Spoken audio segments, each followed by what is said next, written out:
Satu, rukun solat niat. Dua, rukun solat membaca takbir Allahu Akbar. Kudu benar takbirnya, hurufnya enggak boleh salah. Jangan Allahu Akbar. Jangan sampai yang enggak panjang jadi panjang. Allahu Akbar. Ndak jadi. Jangan sampai baknya panjang. Allahu Akbar. Jangan sampai ditambahin waw. Allahu Akbar. Jangan sampai ditambahin waw mati. Allahu Akbar. Jangan sampai berhenti. Allah Akbar.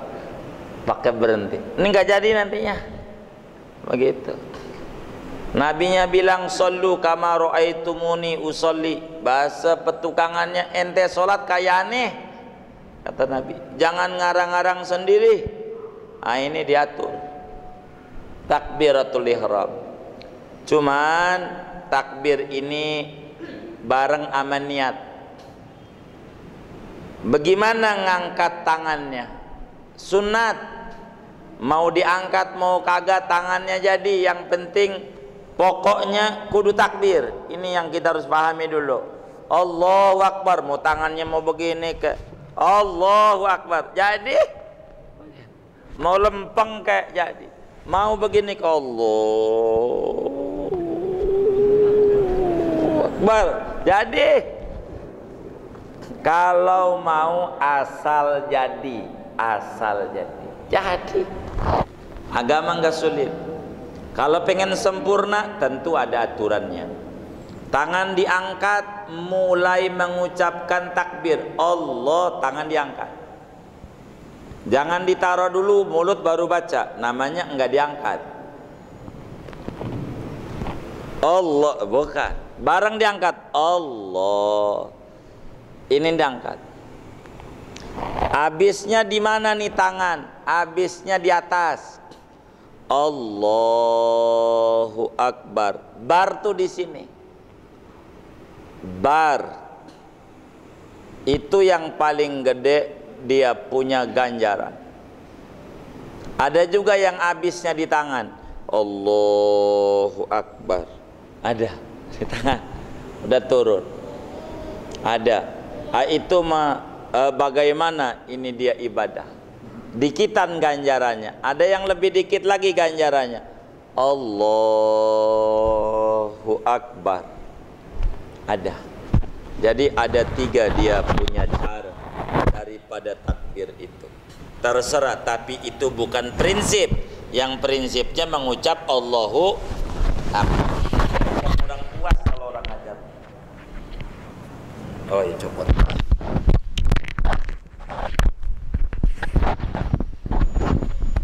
Kasihan yang ngerekam.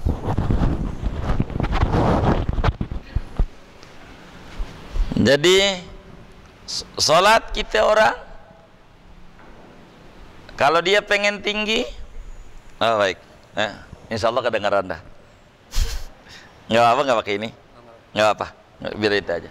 Saya mau nyontoh gerakan doang. Jadi yang paling tinggi Allahu Akbar. Akbarnya di sini. Bar habis di atas. Itu yang paling gede ganjarannya. Bar habis. Udah bar diapain nih tangan? Ntar diajarin lagi sama Nabi. Ada juga dikitan ganjarannya. Lumayan dikit juga, yang penting dapat. Allahu Akbar. Ada yang kayak begitu. Ada nggak yang kayak begitu? Banyak gitu. Ngaji nggak orangnya? Yang mana orangnya? Gitu. Ada yang kayak begitu. Dia kagak ngaji dia. Nggak belajar sholat Rasulullah dia. Nyontoh orang dia. Gitu. Enggak ngaji. Iya gitu. Jadi salah dia.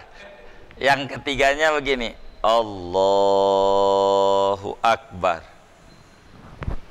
Paling dikitan. Itu begitu. Takbir. Ini laki-laki, tangannya dibuka. Kalau perempuan tidak boleh. Nah ibu-ibu itu jangan begini. Nah ada ibu, itunya dibuka aja itu bu, biar bisa sholatnya. Iya, biar bisa. Karena kalau ngaji fikih nggak boleh ditutup, dosa. Nanti nggak bisa belajar sholatnya. Biar bisa, nggak apa-apa. Begitu ngaji fikih sama ngaji Quran nama guru kita Ustadz Fikri itu kudu ndak boleh pakai hijab. Kalau pakai hijab nggak bisa jadi murid, sanadnya nggak nyambung. Kalau guru pakai hijab, sod monyongnya gimana? Kagak bisa, kudu sama. Kalau nutup dia gerakan. Kalau ibu-ibu ndak boleh. Ini dibuka begini, makruh, dibenci Nabi. Ganjarannya banyak hilang, rontok. Dia tangannya kudu nempel, diketek. Udah pakai Rexona, walaupun udah pakai, tetap aja kudu nempel dia. Ibu-ibu begini, ndak boleh begini. Makruh, dibenci Nabi, ganjarannya hilang. Sayang sholatnya kalau rontok-rontok mulu, ganjarannya bisa minus. Jadi ya kalau ibu-ibu Allah, jadi dia nempel dia. Allahu Akbar. Ibu-ibu, ndak dibuka, ndak dibuka. Itu begitu. Maka si jempol ini, jempol kudu lurus dengan tempat anting. Lurus tuh nempel enggak ya? Enggak, iya, lurus. Jempol lurus dengan tempat anting. Si ujung jari lurus dengan ujung daun telinga. Maka enggak bisa kalau begini, mesti lewat. Kudu ditekuk dikit, baru bakal sama. Kalau enggak ditekuk, enggak bisa. Dia kudu tekuk. Kalau dia bakal begini, bakal lewat di ujung telinga, pasti lewat. Kudu ditekuk biar ngadep kiblat jarinya. Dan telapak tangan lurus dengan pundak. Telapak tangannya lurus sama pundak. Itu baru sempurna. Begitu dia. Barnya habis di atas. Jadi Allahu Akbar. Udah bar ini tangan bagaimana? Ini ada orang kenapa takbir macam-macam? Ini gara-gara salah dia memahami ajaran agama. Dianggap Nabi itu hobi kanan. Nabi itu amat menyukai kanan dulu.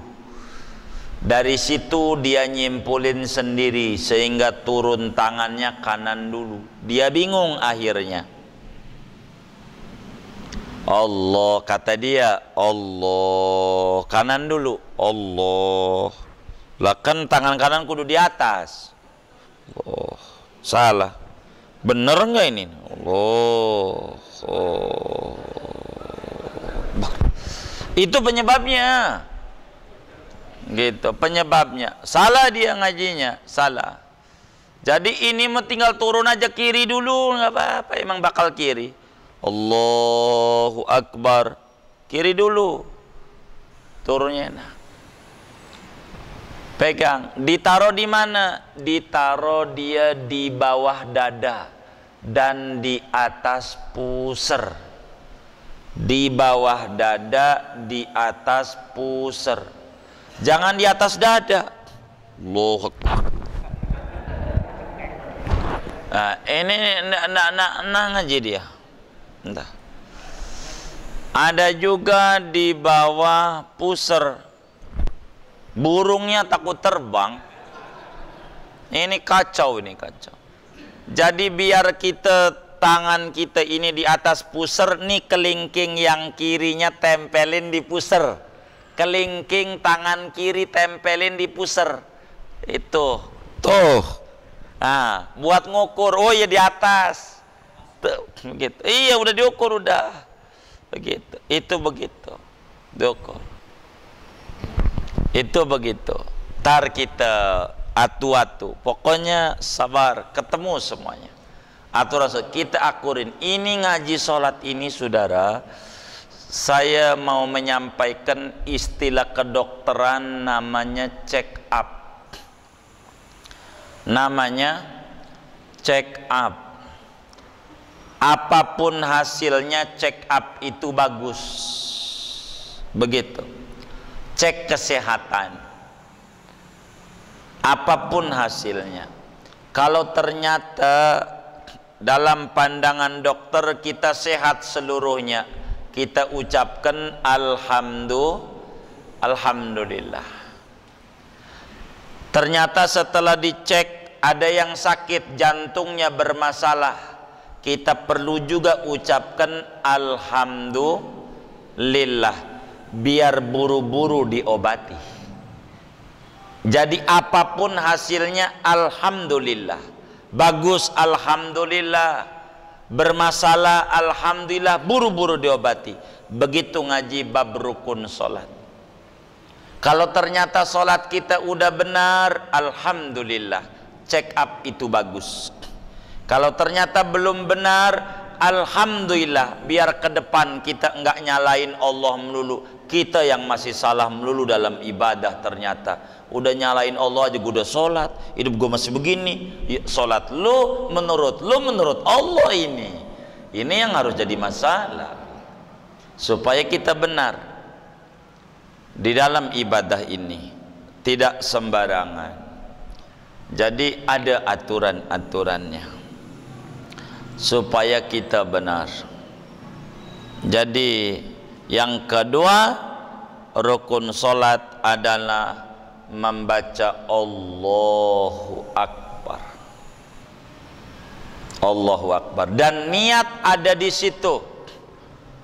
Waktu Allahu Akbar, di situ ada niat.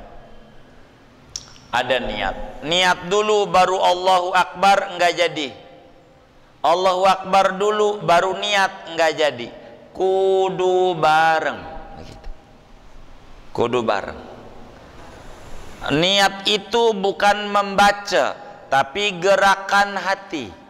Kalau dibaca pasti panjang. Kalau dibaca, tapi gerakan hati enggak panjang. Kayak contoh, ini jatuh, nih langsung refleksi kita ngambil. Itu kalau mau diomongin, niat saya ngambil tutup gelas yang jatuh ke karpet merah, sunat karena Allah Ta'ala, diomongin. Tapi itu niat itu nggak diomongin begitu. Itu namanya bacaan niat di hati. Niat itu gerakan yang ada di hati. Tapi untuk diterangin, maka ulama banyak tulis bacaan supaya orang bisa faham. Kalau nggak ditulis nanti orang nggak ngerti. Itu begitu. Niat kudu bareng. Allahu Akbar, jadi mas. Niat. Itu begitu. Makanya ulama tuh nyuruh usolli fardhu dhuhri. Yang enak biar kita nggak bingung, diganti usolinya dengan terjemahnya aja. Aku niat sholat fardu zuhur 4 rakaat menghadap kiblat, jadi imam atau jadi makmum, ada karena Allah Ta'ala. Allah tuh yang tadi tuh bakal artinya nyambung semua, klek aja begitu, biar gampang begitu. Begitu itu paling gampang. Itu namanya disebut niat. Kudu bareng amat takbir. Tapi masalah ngangkat tangan mah sunat doang. Takbirnya ini yang wajib. Kenapa disebut takbiratul ihram?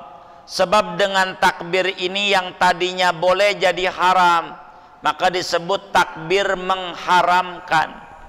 Takbiratul ihram itu takbir mengharamkan. Mengharamkan apa? Mengharamkan yang tadinya boleh. Ngobrol boleh, udah takbir haram. Garuk-garuk boleh, gatal, tapi udah takbir haram, dosa. Sholatnya batal kalau sampai 3 kali. Batal. Lagi sholat batal. Begitu. Itu namanya takbiratul ihram. Yang tadi ngangkat telepon boleh, Pas udah Allahu Akbar, udah nggak boleh diangkat halo, nggak usah, dosa. Udah menghadap Allah dan ini sudah tidak mundur lagi, nggak boleh. Itu maka disebutlah dengan istilah takbiratul ihram.